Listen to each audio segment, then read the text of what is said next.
This is the Dallas Morning News.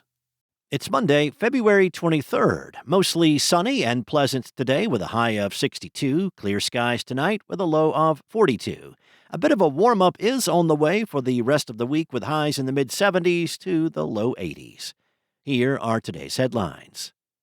North Texas's hometown carriers Southwest Airlines and American Airlines canceled flights to parts of Mexico Sunday after the country's army killed the leader of a powerful cartel during an operation to capture him.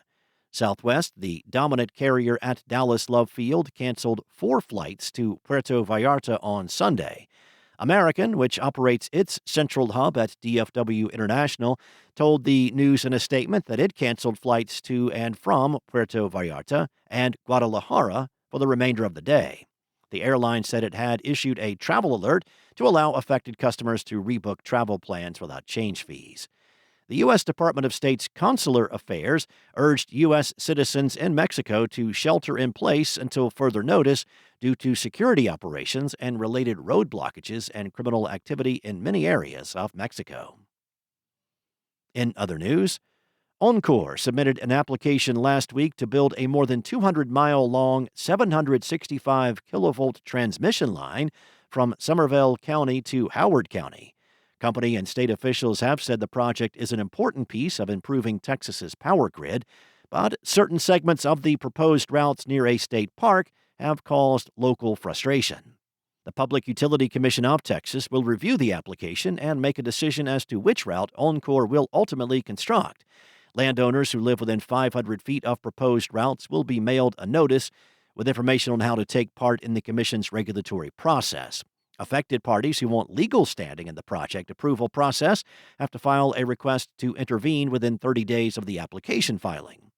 Oncor first published public notices about its Dinosaur Longshore Transmission Line project last spring.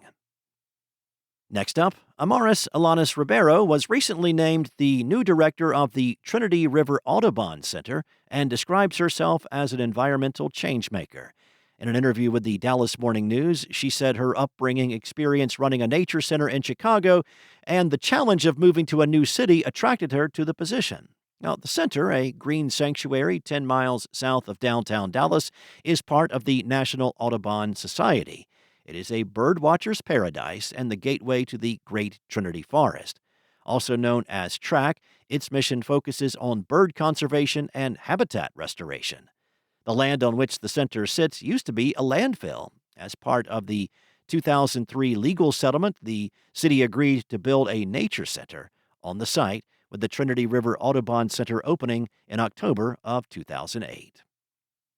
And the hero of the U.S. men's hockey team who scored the winning goal in overtime to beat Canada 2-1 has ties to North Texas.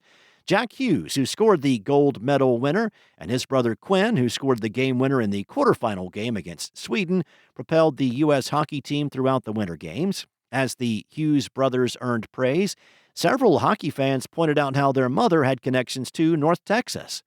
Ellen Weinberg-Hughes grew up in Dallas, forming part of the legendary 1984 Dallas Sting Soccer Club. She played hockey and soccer throughout her childhood in Dallas. Weinberg-Hughes played for the Dallas Sting in the 1980s. She was part of the team that captured worldwide attention in 1984 when it won the first FIFA-sanctioned World Women's Tournament in Xi'an, China. That tournament played a key role in the development of the first Women's World Cup, which took place in 1991. Thanks for listening. For more on today's stories and the latest breaking news, visit dallasnews.com. Enjoy your day, and I'll be back tomorrow with more from the Dallas Morning News.